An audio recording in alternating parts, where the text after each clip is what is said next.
Kita masuk ke bagian yang kedua, di mana yang di bagian 2 ini kita akan membahas beberapa aplikasi dari persamaan perbedaan ya, atau difference equation. Ini masih belum 100% begitu terkait dengan bidang kita di teknik industri, khususnya di operation system. Namun sudah lebih dekat ya, dan lebih dekat dengan bidang kita. Ini kita akan memberikan contoh di bidang population dynamics, yang mana ini banyak ditemui seperti yang saya sampaikan, biasanya dipelajari dengan dinamika sistem ya. Ini tentu saja masuk ke dalam satu bagian yang disebut sebagai sistem biologi. Nah, ini satu hal yang menarik ya, kalau Anda baca-baca nanti dan Anda mencari terminologi ini, sistem biologi ini. Jadi ini merupakan salah satu paradigma riset yang belakangan ini menarik dan banyak melibatkan orang-orang yang memiliki kemampuan di bidang pemodelan matematis ya. Jadi bagaimana di sini ada sistem, di sini ada interaksi dari bisa aplikasinya bisa berupa di biologi, bisa berupa farmasi begitu ya, dan juga di kimia. Jadi kalau Anda lihat, ini tetap sama dipandang sebagai suatu sistem di mana ada beberapa entitas ya, katakanlah sel A, kemudian sel B dan lain sebagainya. Ini saling memberikan input dan output, dan kalau kita lihat di sini tujuannya dia memenuhi kaidah sistem. Ingat, salah satu definisi dari sistem yaitu dia harus mempunyai tujuan bersama ya. Nah, selama dan dia juga memiliki interaksi ya, dan dalam beberapa kasus pendekatannya juga sangat sesuai dengan pendekatan multi agent begitu ya, di mana setiap sel yang ada di sini disebut cukup independen. Nah, meskipun tidak meskipun bisa dibilang tidak persis dengan bidang kita di teknik industri, karena kalau teknik industri kan seperti yang Anda ingat, sistemnya harus merupakan sebuah sistem yang integral ya. Tapi pendekatan pemodelan untuk sistem biologi ini menurut saya sesuatu yang menarik begitu ya, karena mempertimbangkan beberapa disiplin ilmu, yaitu disiplin yang terkait misalnya kimia, biologi, farmasi dan sebagainya, dan di situ Anda bisa berperan. Nah, mungkin dalam tempo beberapa tahun ke depan begitu, saya rasa pengembangan dari keilmuan ini bisa menjadi cukup pesat ya, karena orang akan sadar bahwa untuk melakukan eksperimen secara langsung di lab pun makin lama mungkin makin mahal begitu ya, sehingga sebelum melakukan eksperimen tersebut orang cenderung untuk mencari cara kira-kira kalau disimulasikan dengan komputer kira-kira hasilnya seperti apa, sehingga nanti eksperimen kita bisa menjadi lebih efisien ya, kira-kira demikian. Oke, ini kalau kita lihat di sini kita punya yang disebut sebagai dinamika populasi. Jadi yang ada di sebelah kiri ini yang menjadi ini pemangsa, ini disebut sebagai, kalau dalam model itu disebut sebagai predator and prey model ya. Jadi ada yang menjadi predator, ada yang menjadi mangsa. Ya, siapa yang menjadi predator? Kalau kita lihat di sini, ini ada lynx ya. Lynx itu kalau kita lihat di sini ada semacam kucing besar ya. Itu biasanya ada di beberapa belahan dunia. Saya tidak tahu apakah ada di Indonesia, tapi contoh yang diambil di sini mestinya dari negara empat musim ya, karena dia sedang ada di salju sepertinya. Dan kita lihat di sini prey-nya itu adalah hare ya. Hare-nya ini adalah kelinci. Jadi ini adalah prey-nya, ini adalah predatornya. Nah, di sini kalau Anda lihat dia punya perkembangannya. Jadi ini tentu saja memenuhi kaidah dari dinamika ya, karena kita ingin mengukur populasi baik dari lynx-nya itu maupun dari hare-nya itu dari waktu ke waktu. Kalau Anda lihat di sini akan kita lakukan pengukurannya itu dari tahun 1845 sampai dengan tahun 1935 ya. Nah, selama periode tersebut dia memiliki sifat yang naik turun begitu ya, tergantung dari dinamikanya. Nah, tentu saja keduanya saling apa tuh namanya? Keduanya saling mempengaruhi ya. Karena kenapa? Di sini kalau Anda kayak kemarin mencoba-coba mencari ya, kira-kira latar belakangnya seperti apa. Kalau kita lihat di situ disampaikan bahwa hmm, linknya tersebut ya atau si kucingnya tersebut makanannya itu hampir eksklusif hanya kelinci itu saja. Jadi ini merupakan satu hal yang menarik begitu ya karena apa tuh namanya? Karena dia tidak memiliki inputan yang lain berarti kan dalam hal ini sangat tergantung dia terhadap kelincinya itu. Artinya kalau kelincinya itu adalah turun, kemungkinan besar linknya juga turun. Sementara kalau kelincinya banyak, berarti linknya juga banyak ya dalam hal ini. Dan di sini kalau Anda lihat populasinya tersebut berosilasi dan ini tentu saja inilah yang disebut sebagai historical data ya. Nah, nanti Anda akan lihat bahwa data historis ini itu akan coba kita plotkan begitu ya atau akan coba kita bandingkan dengan hasil simulasi dan Anda akan cek kira-kira hasilnya seperti apa.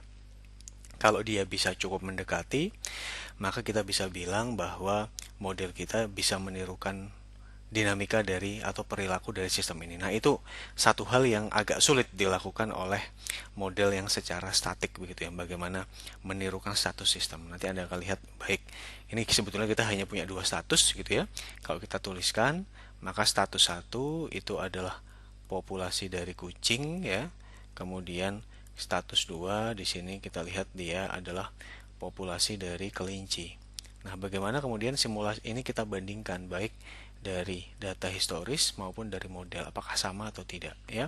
Dan ini yang akan kita coba lihat dari waktu ke waktu. Kira-kira seperti apa? Nah, karena di sini kita sampaikan bahwa diukurnya datanya itu secara dari tahun ke tahun begitu ya sehingga ini kan countable dan ini sudah dituliskan bahwa jumlah waktunya tersebut kalau Anda baca buku selama 90 tahun. Nah, tentu saja ini sehingga sesuai kalau Anda lakukan dengan pendekatan yang sifatnya diskrit ya. Oke. Jadi kalau sekarang bagaimana kemudian cara kita melakukan pemodelannya? Di sini kita ingin memiliki dua buah status. Nah, ini seperti saya sampaikan tadi ya. Dalam penulisan state space sistemnya tersebut tidak mengikat harus Anda selalu menggunakan notasinya itu berupa X. Boleh apapun begitu ya. Sama seperti pada saat kita melakukan pemodelan menggunakan pendekatan statik. Di situ Anda boleh pakai variabel yang lain tentu saja.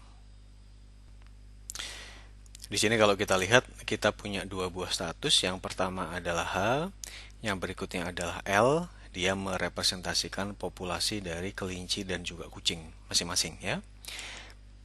Jadi kalau kita lihat di sini adalah K itu adalah waktu, boleh berupa bulan, boleh berupa tahun. Meskipun nanti kalau yang akan kita bandingkan dia itu berupa tahun. Ya, sekarang dinamika dari populasinya dapat dibaca seperti ini. Berarti populasi kelinci pada waktu sekarang gitu katakanlah ya, sama dengan populasi kelinci pada waktu sebelumnya seperti ini. Ditambah BR. BR ini berarti adalah kita lihat adalah tingkat kelahiran kelinci ya. Tingkat kelahiran kelinci dikalikan dengan berapa populasi kelinci yang ada saat itu juga. Kemudian dikurangi kalau kita lihat AL, kalau kita lihat di sini adalah interaksi begitu ya. Kemudian kalau kita lihat ini adalah interaksi antara L ini berarti populasi kucingnya atau lynx ya. Kita sebut kucing saja biar gampang. Dan juga di sini adalah hairnya. Oke, gampangnya bagaimana? Ya, misalnya sekarang pada saat K sama dengan 1 gitu ya. Berarti kita lihat misalnya populasi kelincinya berarti H1 sama dengan 1000 gitu ya. Nah, kemudian BR-nya kalau kita lihat BRU ini merupakan parameter dan ini sebetulnya bisa dinamik juga ya. Cuma kalau dalam hal ini kita pilih parameternya tersebut statik begitu. Di sini BRU-nya kita lihat katakanlah 10%. Nggak tahu saya apakah ini angka yang masuk akal atau tidak. Nah, berarti tentu saja di sini kalau kita lihat maka populasi kalau hanya mempertimbangkan growth rate-nya saja, maka akan menjadi populasi kelinci pada K2, ya ini mudah ya. Maka dia akan menjadi 1000 ditambah 0,1 kali 1000 atau 1100 gitu kan, model dari dinamikanya tersebut. Nah, cuma di sini yang perlu Anda pertimbangkan, di sini ada interaksi antara kucing dan kelincinya tersebut. Nah, itu akan menjadi faktor pengurangnya. Artinya kalau kita lihat ya, semakin banyak kucingnya, itu eh, nilai pengurangannya semakin besar, dan semakin sedikit juga semakin sedikit. Nah, ini tergantung dari koefisien A-nya. Dari mana Anda mendapatkan koefisien A tersebut? Ya, tentu saja kalau kita lihat di sini eh, tergantung dari data ya, dan itu tergantung dari pengamatan. Nah, begitu pula cara kita membaca dinamika untuk kucing. Maka kucing pada saat sekarang sama dengan kucing pada saat setelahnya, begitu ya. Pada kucing pada saat sebelumnya. Di sini kalau Anda lihat ya, di sini kalau Anda lihat kita punya apa tuh namanya, koefisien interaksi juga antara kucing dan kelinci, yang mana nilai A tidak harus sama dengan C, tapi boleh saja sama, tentu saja tergantung dari pengamatan kita ya, kalau dalam kasus ini. Dan di sini jumlah dari kucingnya tersebut akan tergantung dari seberapa banyak yang disebut sebagai mortality rate-nya. Nah, kalau kita lihat tentu saja yang disebut sebagai ini ALKHK itu disebut itu disebut interaksinya tersebut ya, itu adalah menunjukkan seberapa besar tingkat pemangsa dari kucing tersebut terhadap kelinci ya. Sehingga kalau kita lihat di sini, dan itu sangat tergantung dari jumlah kucingnya dan jumlah kelincinya. Begitu pula kalau dalam hal ini kan berarti kan pengurangan ya. Ini kan prey koefisien. Berarti kalau yang di sini kita sebut sebagai predate atau bagaimana dia bisa bertambah. Dan ini predate-nya akan bertambah. Kalau Anda lihat, dia tentu saja akan berimplikasi terhadap growth atau pertumbuhan dari kucingnya tersebut, ya. Nah, di sini kalau kita lihat tentu saja aplikasinya mestinya bisa kita kembangkan lebih jauh. Misalnya bagaimana kalau Anda membuat model begitu yang menggambarkan dinamika antara orang yang sedang suspek atau terkena COVID dan lain sebagainya. Sehingga dari waktu ke waktu begitu kita bisa tahu kira-kira perkembangannya bakal seperti apa antara orang yang sedang suspek kemudian orang yang menderita, sehingga Anda bisa memprediksi kira-kira demikian. Nah, kalau Anda memperhatikan ya, di sini kita ada satu asumsi begitu ya. Paling tidak yang bisa saya berikan satu begitu. Itu kalau Anda lihat ada satu asumsi, yaitu adalah kelincinya tersebut jumlahnya hanya berkurang dari tingkat predasi oleh kucing ya. Kalau Anda lihat di sini, ini kan penambahan kelinci. Saya rasakan kalau term yang ini kan sangat jelas ya, bahwa di termnya tersebut berarti ini ada faktor penambahan dari, jadi kan ini adalah kelinci sebelum, kemudian ini berapa yang bertambah. Nah, di sini kemudian juga ada yang berkurang. Nah, yang berkurangnya tersebut hanya tergantung dari yang dimangsa oleh kucing. Padahal begitu ya, kalau dalam sistem tentu saja dari sebuah populasi begitu ya. Dari sebuah populasi bisa saja tentu saja ada proses kematian secara natural. Nah, itu tidak ada di modelnya. Mengapa demikian? Ya supaya bisa mempermudah saja. Kan asumsi kan definisinya adalah sesuatu yang dipakai untuk membuat model Anda lebih sederhana sehingga permasalahannya menjadi lebih kecil untuk dimodelkan. Nah, sekarang pertanyaannya, apakah Anda bisa memikirkan asumsi yang lain untuk permasalahan yang sedang kita hadapi ini? Nah, itu coba silahkan dieksplorasi. Nah, tapi kalau kita kembali juga ke sini, sebetulnya dari model dinamikanya ini menggambarkan suatu yang menarik begitu ya. Misalnya, kalau tadi kan kita menggambarkan ini ada kucing, ada kelinci. Ini kan memang yang terjadi di alam. Itu adalah untuk apa tuh namanya? Dua buah spesies yang saling memburu dan diburu. Tapi bagaimana kalau kucing dan kelinci ini kita analogikan sebagai produk yang bersaing di pasar, dan tentu saja karena produk yang bersaing di pasar itu bisa sangat dinamis ya interaksinya. dan satu produk bisa mempengaruhi produk yang lain begitu ya.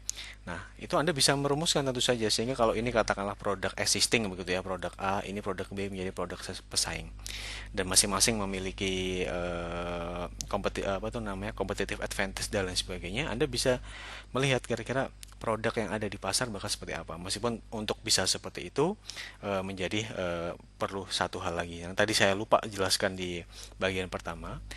Untuk bisa dimodelkan dengan pendekatan dinamis, tentu saja Anda harus memiliki conservation laws ya, atau hukum alam yang bisa dipakai untuk permasalahan kita ini. Karena kalau tidak menjadi sulit. Nah, begitu pula kalau Anda berbicara masalah persaingan, tentu saja bisa, asal dia ada conservation laws-nya, ya. Nah, kalau Anda lihat di sini, ya, sekarang interaksi antara ALK, HK yang tadi dia akan menentukan berapa banyak kelinci yang berkurang, yaitu adalah eh, apa itu namanya? Bukan decay ya, disease ya mungkin ya, dari hairnya tersebut. Di sini itulah yang disebut bagaimana cara kita untuk memodelkan kira-kira seperti apa berkurangnya dari kelincinya itu. Dan kalau kita lihat di sini secara implisit, dia mengasumsikan bahwa eh, nilainya tersebut dia proporsional ya, dan proporsional bagaimana si predator dan apa tuh namanya, yaitu kucing dan kelincinya tersebut saling bertemu ya. Maka semakin sering mereka bertemu, maka semakin tinggi nilai dari berkurangnya kelinci tersebut, dan semakin jarang mereka bertemu juga semakin semakin sedikit berkurangnya kelinci tersebut ya. Ini kalau dilihat di sini Anda baca bahwa itu secara tidak langsung bisa kita anggap bahwa dia merupakan hasil ya, atau perkalian dari populasi yang ada di alam pada saat tersebut ya. Itu adalah implikasinya yang secara kasat mata bisa kita dapatkan ya. Sedangkan kalau kita lihat lagi interaksi yang ada di sini CLKHK itu akan menambah begitu ya. Di sini untuk link dynamicsnya, kalau ini kan hair dynamicsnya, yang di sini adalah link dynamicsnya, dia memiliki form yang sama dan dia menunjukkan growthnya ya, yang tadi sudah kita bahas. Jadi dalam pemodelannya Anda harus bisa mengidentifikasi kira-kira apa saja yang saling mempengaruhi. Nah, tapi ingat ya, untuk mendapatkan A dan untuk mendapatkan C, ini Anda bisa melakukan proses secara empiris begitu ya. Berarti Anda melihat kira-kira yang ada di alam nyatanya itu seperti apa, Anda lihat satu persatu. Begitu pula Anda bisa melakukan proses menggunakan pemodelan begitu ya. Kalau empiris ya gampangnya katakanlah ini kita sebut sebagai data driven. Artinya ini berdasarkan data ya. Atau bisa juga Anda menggunakan model driven. Kalau model driven, ya berarti kita sudah punya sesuatu yang sifatnya a priori gitu, atau dugaan-dugaan. Nah, bagaimana kemudian cara kita membuktikan dugaannya tersebut ya berdasarkan wawancara begitu, atau berdasarkan literatur begitu ya. Tentu saja yang lebih prefer adalah literatur terlebih dahulu ya, karena di situ kita berarti sudah mencoba mencari kira-kira ada referensi tidak untuk membahas ini. Oke. Nah, kalau kita lihat sekarang ya. Sekarang Anda diberikan tugas begitu ya. Jadi di sini tadi kan sudah diberikan beberapa pemodelannya ya. Nah, pemodelan itu kalau kita lihat lagi ada di sini. Jadi Anda lihat kalau kita baca berarti interaksi dari apa itu namanya, atau jumlah dari kelinci tersebut kali kalau kita ulang jumlah kelinci sebelumnya dan seterusnya. Begitu pula di sini Anda bisa punya begitu ya, jumlah dari kucing sama dengan jumlah kucing sebelumnya ditambah faktor interaksi ditambah mortality rate-nya. Mortality rate-nya berarti kalau untuk kucing ini sepertinya bisa kita anggap bahwa dia adalah natural mortality rate-nya. Nah, sekarang kalau kita lihat di sini Anda diberikan begitu ya. Ini adalah nilai inisial seperti yang saya sampaikan. Untuk menjalankan sebuah model dinamik, maka biasanya kita memerlukan begitu ya. Maka biasanya kita memerlukan sebuah kondisi awal gitu ya. Kalau dalam kasus ATM berarti kondisi awalnya ya tidak ada apa-apa di dalam ATM tersebut. Nah, maka kalau untuk kasus yang sekarang ini kondisi awalnya adalah berarti Anda diminta begitu ya, kondisinya nol gitu, jumlah kelinci nol, jumlah itunya nol di situ, atau Anda boleh menggunakan angka yang lain, arbitrary pun boleh. Kalau nol nol rasanya sulit ya, karena berarti kan tidak ada interaksi. Anda boleh menggunakan berapapun, katakanlah yang awal mungkin siapa yang lebih banyak. Sepertinya adalah kalau saya lihat data historisnya yang ada di sini, sepertinya yang lebih banyak adalah jumlah linksnya ya. Linksnya itu ternyata yang garis tipis-tipis. Berarti mungkin kita bisa pakai sedikit terminologi begitu ya, bahwa H0 lebih besar daripada L0 ya. Kemudian silahkan Anda simulasikan, boleh menggunakan Excel, boleh menggunakan apapun. Ya, itu adalah untuk Q2, dan jangan lupa tadi kita juga punya Q1. Kira-kira asumsi yang lain itu apa? Nah, oke. Kemudian sekarang kita masuk ke sini ya. Sehingga kalau kita lihat sekarang di sini kita bandingkan, kita punya yang berwarna biru itu adalah kelinci ya, sedangkan yang berwarna hijau itu adalah kucing. Nah, kalau di sini ternyata dia menggunakan H0 yang cukup mendekati dengan apa tuh namanya L0-nya, itu juga boleh-boleh saja, terserah begitu ya.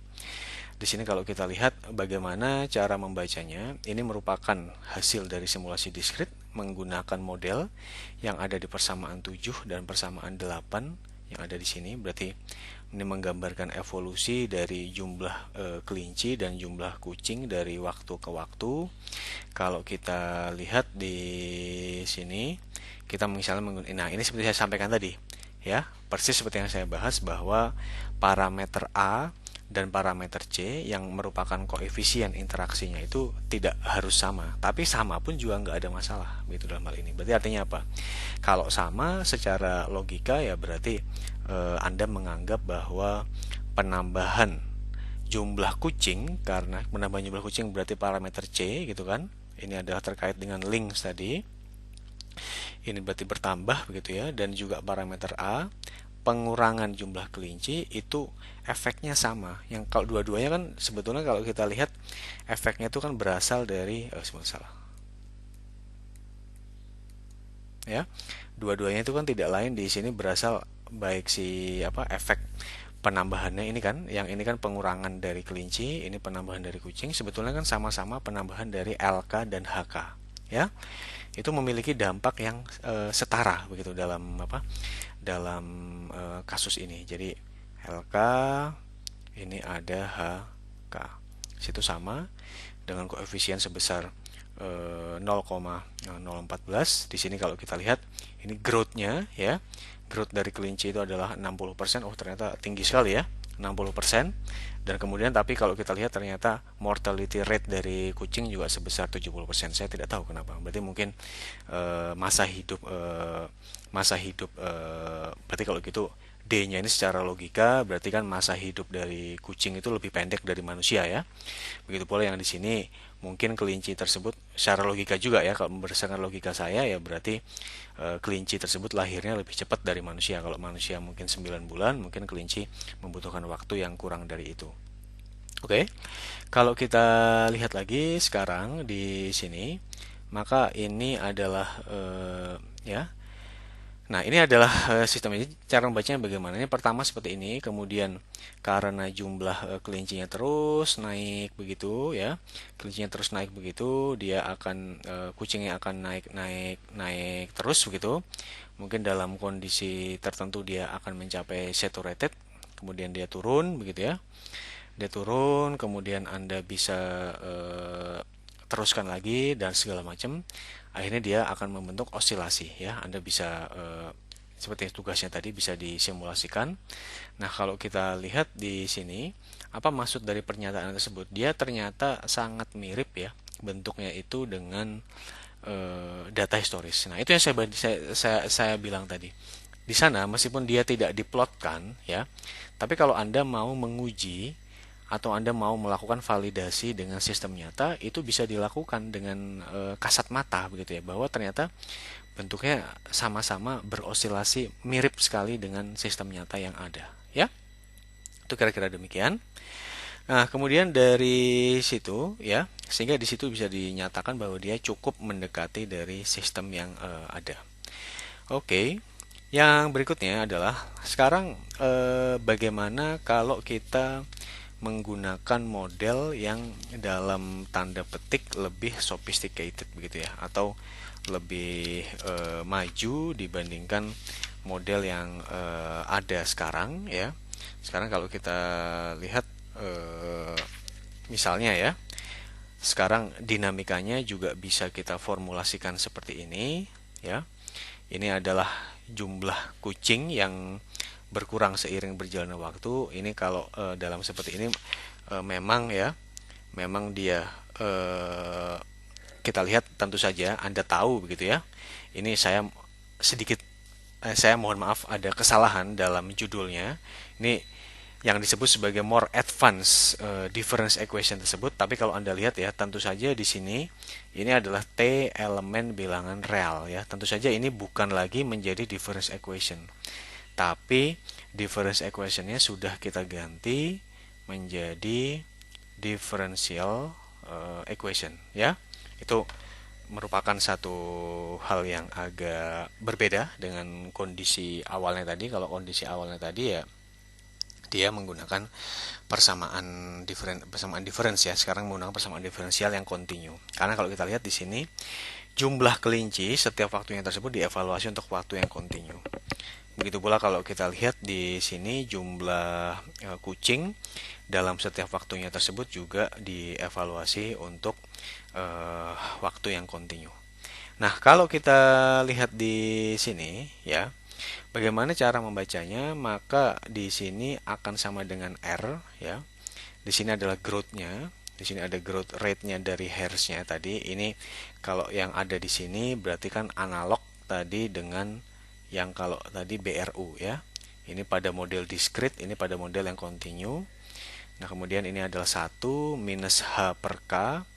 K-nya tersebut adalah berapa populasi maksimal dari kucing yang ada tersebut ya. Berapa populasi maksimal dari kelinci yang ada, 1 min tersebut.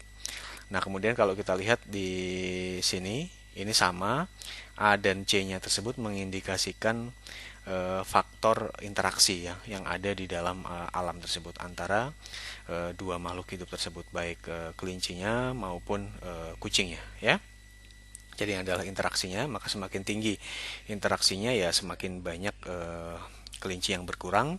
Begitu pula semakin rendah interaksinya semakin banyak. Nah, di sini ada faktor C.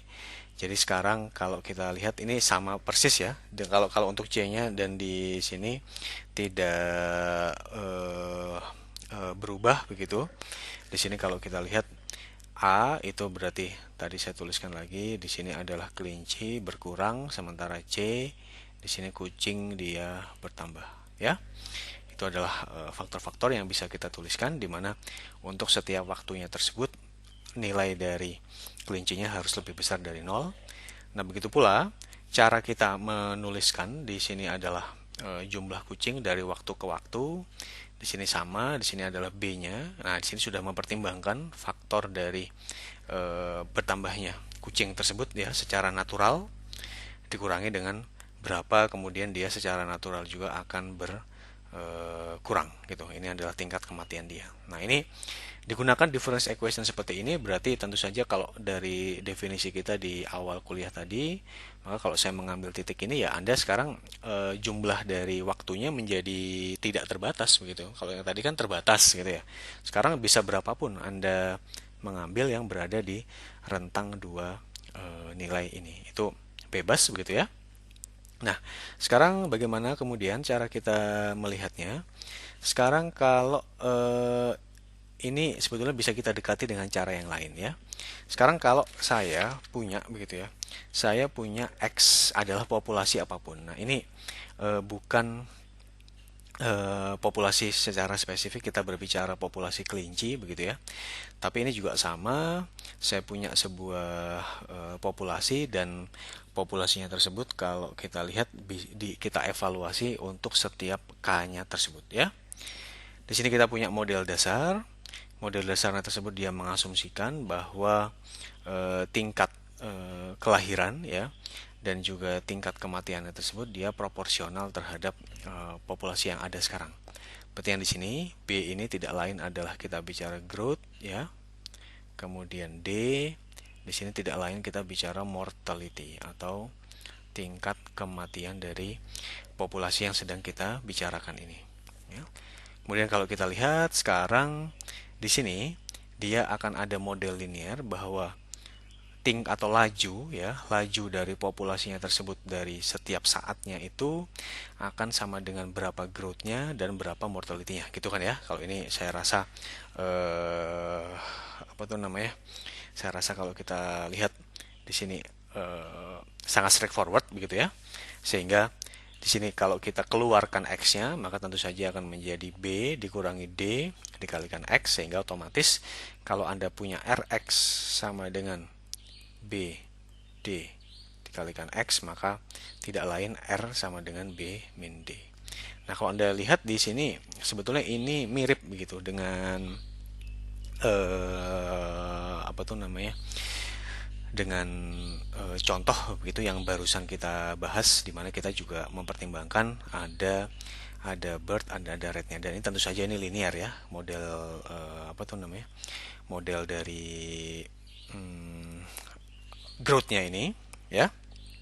Nah, sekarang kalau kita lihat ya, maka kalau nanti Anda mencoba begitu katakanlah dengan beberapa percobaan, Anda akan lihat bahwa kalau B itu lebih besar dari D, maka modelnya tersebut akan meningkat secara eksponensial.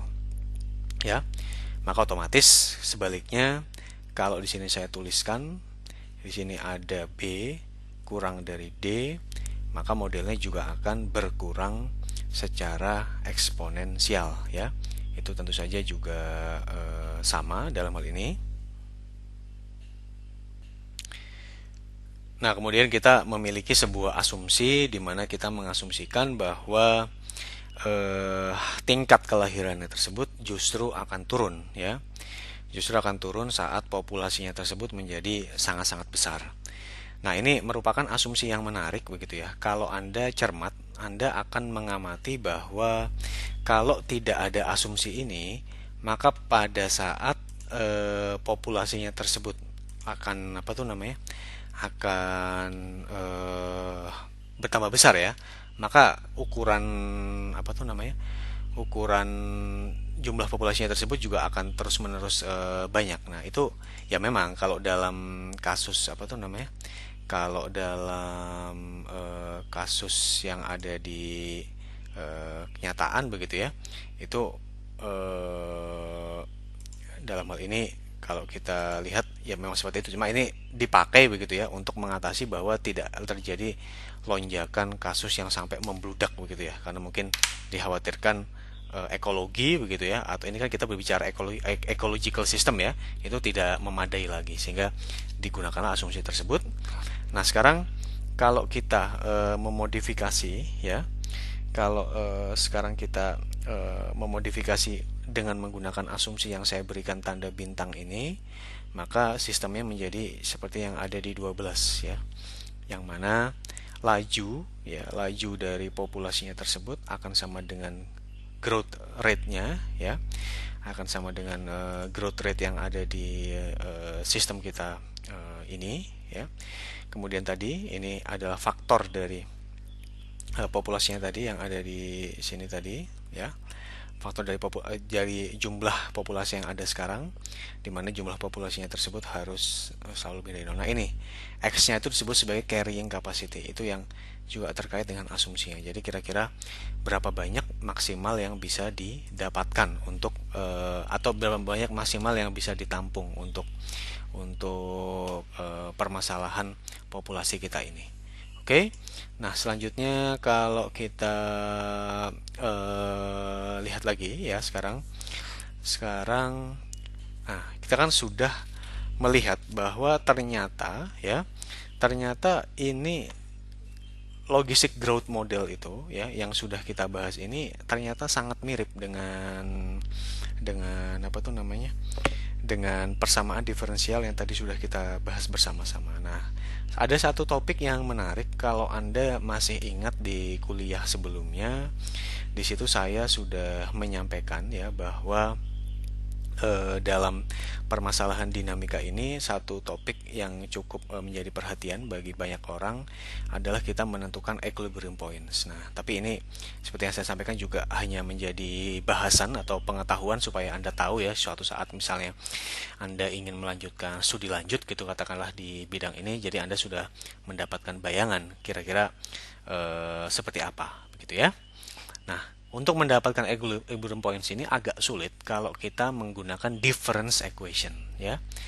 Makanya tadi Anda kalau kita di awal ini di seksi yang ini ya, di section yang ini Anda kembali menggunakan difference equation karena dia lebih mudah dibandingkan kalau difference equation itu agak menyulitkan ya. Karena seperti yang saya sampaikan, kalau kita ingin melakukan analisis begitu atau kita ingin melakukan optimisasi untuk sesuatu yang diskrit itu biasanya tekniknya tidak terlalu mudah ya dalam hal ini. Nah, kemudian apa yang disebut sebagai equilibrium points atau titik kesetimbangan di sini disampaikan bahwa dia merupakan nilai dari populasi ya, di mana populasinya tersebut nilainya akan terus konstan ya. Artinya tidak berubah lagi. Nah, di situ sudah terjadi kondisi kesetimbangan ya. Nah, nilainya apa? Yang pertama adalah kita sebut sebagai, ya tentu saja sesuai dengan statusnya begitu ya. Yang pertama adalah jumlah dari kelinci begitu. Sedangkan yang kedua adalah jumlah dari kucing.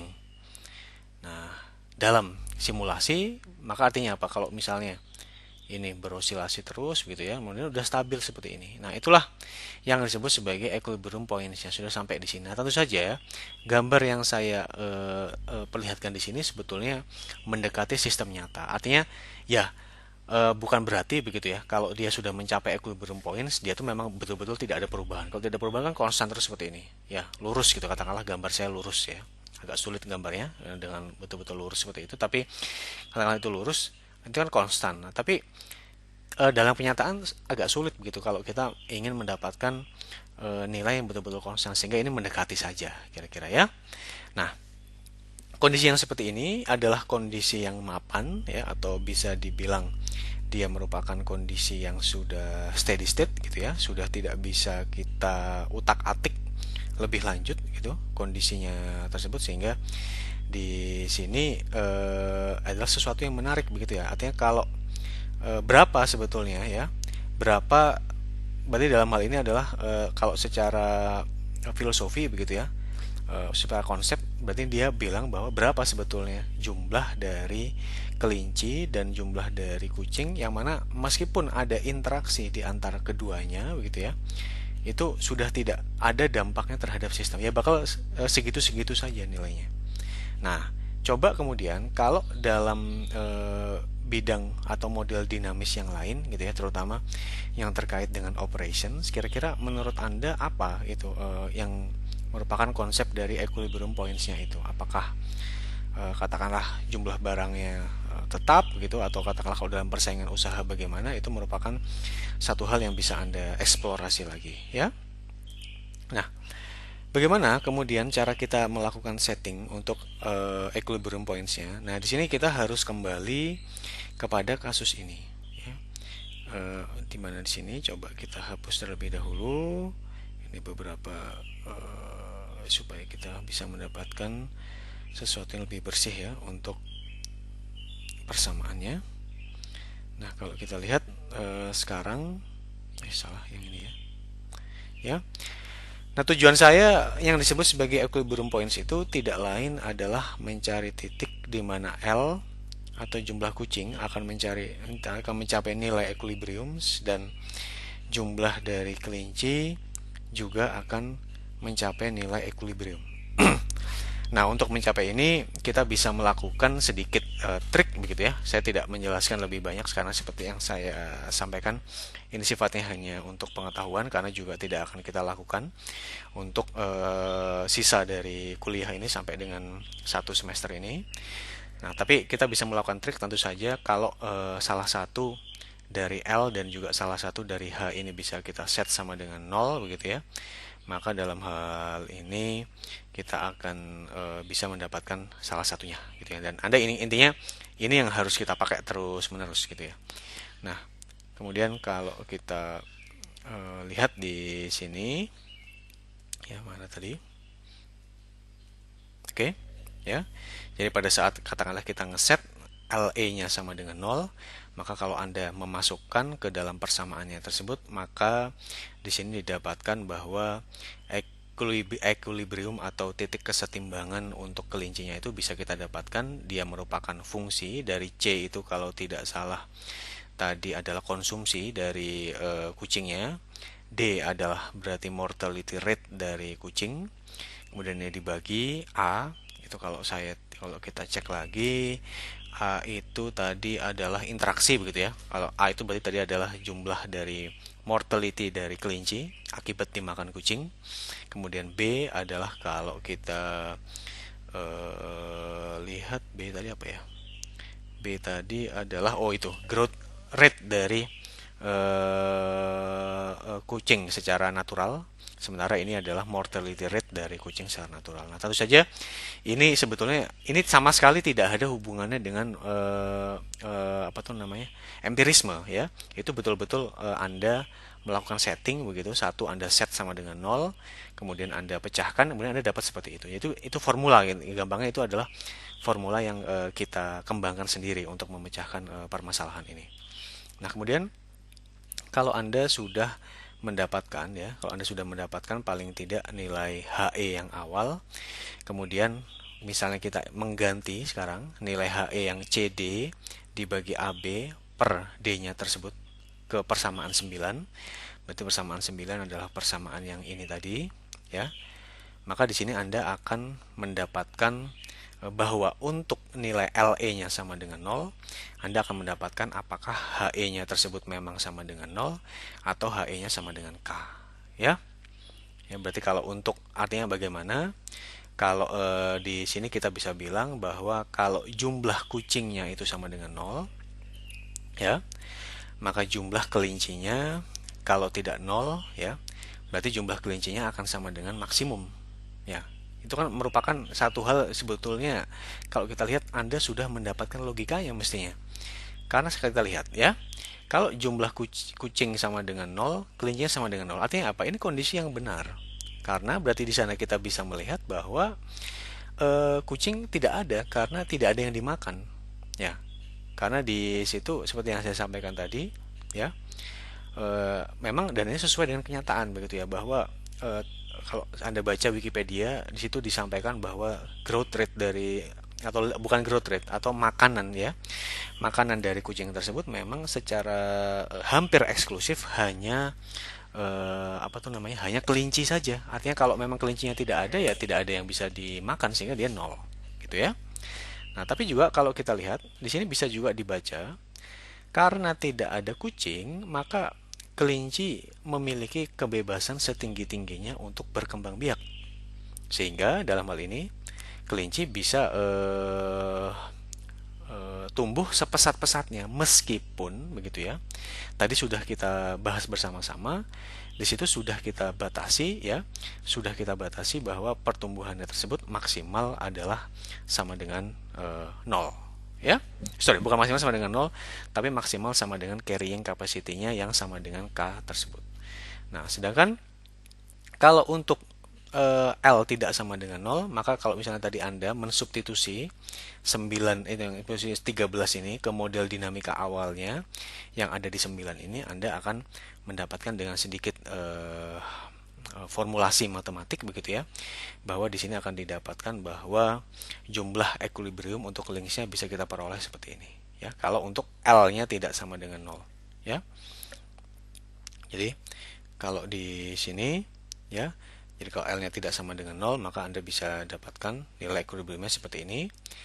Nah, sehingga di sini ya, sekarang kita memiliki 3 buah titik equilibrium atau equilibrium points, yaitu adalah LE dan HE-nya. Artinya apa di sini? Ini selalu kita bisa bilang ini adalah jumlah kelinci, ini adalah jumlah kucing. Nah, bagaimana cara membacanya? Coba kita analisis gitu ya, secara satu persatu. Sekarang kalau kita lihat, maka tadi saya sampaikan ya, kalau jumlah kucing sama dengan 0, maka di sini tadi sudah kita bahas secara bersama-sama bahwa jumlah kelincinya tersebut juga sama dengan 0. Karena kenapa? Karena tidak ada kelinci yang dimakan, maka dalam hal ini juga kucingnya tersebut menderita ya, dia tidak bisa mendapatkan konsumsi. Kemudian kalau kita lihat lagi sekarang di sini ya, di sini kalau jumlah kucingnya itu sama dengan 0, kelincinya tersebut bebas berkembang biak, tapi ingat tadi bahwa ini tidak bisa berkembang pesat begitu ya, karena mungkin dalam hal ini lingkungannya tidak cukup. Dalam arti lingkungan tidak cukup itu kita lebih berbicara kepada jumlah makanannya yang tersedia di dalam sistem ekologinya tersebut tidak memadai, sehingga Anda harus mempertimbangkan faktor tersebut ya. Karena dia tidak memadai ya berarti dalam hal ini maksimal akan ada sebanyak carrying capacity-nya yang kita bilang sejumlah K-nya tersebut ya. Kemudian ada satu titik lagi, kalau kita lihat sekarang nilainya itu akan sama dengan HE optimum, yaitu HE optimum yang ada di sini. Ini adalah nilai dari HE optimum. Kemudian yang ada di sini adalah nilai LE optimum. Oke, kalau kita lihat ini nilainya tidak bisa dijamin positif ya. Padahal dalam model dinamikanya tadi, apakah saya lupa sudah saya tuliskan atau tidak, di sini ada keterangan bahwa nilai dari statusnya tersebut ya, dari waktu ke waktu harus positif, lebih besar sama dengan 0. Tetapi begitu ya, untuk beberapa parameter kalau misalnya nanti Anda mencoba, kondisi ini tuh sebetulnya tidak selalu bisa dijamin gitu ya. Ya karena itu keterbatasan ya, namanya kita memodelkan sesuatu pasti tidak bisa 100% akurat ya. Itu sudah merupakan sebuah ketentuan begitu ya. Nah, tapi kalau kita lihat ya, intinya adalah nanti akan ada beberapa nilai yang negatif untuk titik equilibriumnya, itu artinya dalam hal ini hanya akan kurang dari 0 negatif, begitu pula L-nya akan kurang dari 0. Nah, di sini ada pertanyaan kemudian. Nah, seperti ya saya sampaikan ya, kita boleh membuat model. Kita bisa mendapatkan hasilnya, tapi sebetulnya kalau kita berada dalam bidang teknik itu masih belum selesai, masih ada proses yang disebut sebagai analisis dan juga sintesis. Nah, menurut Anda kira-kira kalau demikian, itu apa maknanya? Itu yang harus kita pelajari bersama-sama, sehingga Anda akan belajar begitu ya, bahwa untuk kasus yang ini Anda ngerti kira-kira ini akan dibawa kemana gitu ya kira-kira. Nah, Anda coba Anda jawab kira-kira maknanya apa untuk kasus yang demikian. Nah, kemudian kalau kita coba simulasikan ya. Kalau kita coba simulasikan, di sini ini ada simulasi dengan beberapa parameter. Ini parameternya adalah A sebesar 3,2, B 0,6, C. Ini A tadi adalah dimakan ya kelincinya tersebut. B ini kalau saya tidak salah ingat, saya lupa lagi begitu ya. B itu ini adalah growth rate dari links ya, yang natural. C itu adalah link yang memakan. D itu adalah berarti adalah decay rate dari link yang natural juga. K adalah carrying capacity maksimum gitu ya, yang ada. Kalau Anda lihat ini maksimumnya carrying capacity yang sekian, dan R-nya di sini birth rate dari hair-nya. Ini memang agak beda dengan tadi ya. Kalau Anda ingat tadi di persamaan yang awal yang masih menggunakan model discrete, di situ birth rate-nya ada 0,6. Di sini lebih besar lagi, bahkan 1,6, ya terserah aja dalam hal ini ya. Nah, di sini kalau Anda lihat itu gambar yang sebelah kiri, dia menunjukkan simulasi dari dua populasi ya, yang dia merupakan fungsi dari waktu. Ya, sementara Kalau yang sebelah kanan ya dia populasinya kalau kita plotkan secara terus-menerus begitu ya. Misalnya ya kalau misalnya ini ada kita punya nilai dari hairnya berapa, nilai linknya berapa ya. Dan ini kalau kita lihat dia masih mengikuti tadi kalau Anda ingat ya di awal sekali kita bilang bahwa populasi baik untuk kelinci dan juga maupun juga kucing itu akan berosilasi, dan di sini Anda lihat osilasinya tersebut cukup bisa ditirukan ya oleh sistem tersebut, dan ini merupakan satu hal yang menarik gitu ya. Dan di sini artinya dia cukup bisa memiliki kemampuan dalam menirukan sistemnya tersebut ya. Nah, tentu saja ini sama seperti yang tadi. Kalau Anda memilih sistemnya tersebut ya, maka akan ada dampaknya dalam hal ini. Maka artinya parameter values-nya tersebut akan memiliki dampak ya, akan memiliki dampak terhadap hasil dari simulasi yang Anda bangkitkan tersebut. Oke, kita sudah membahas dengan cukup banyak begitu mengenai aspek dari fundamental dari dinamika sistemnya. Nah, sekarang kemudian kita bisa akhiri di segmen yang sekarang untuk masuk ke segmen berikutnya yang lebih banyak membahas masalah aplikasi khususnya yang terkait dengan bidang kita di teknik industri.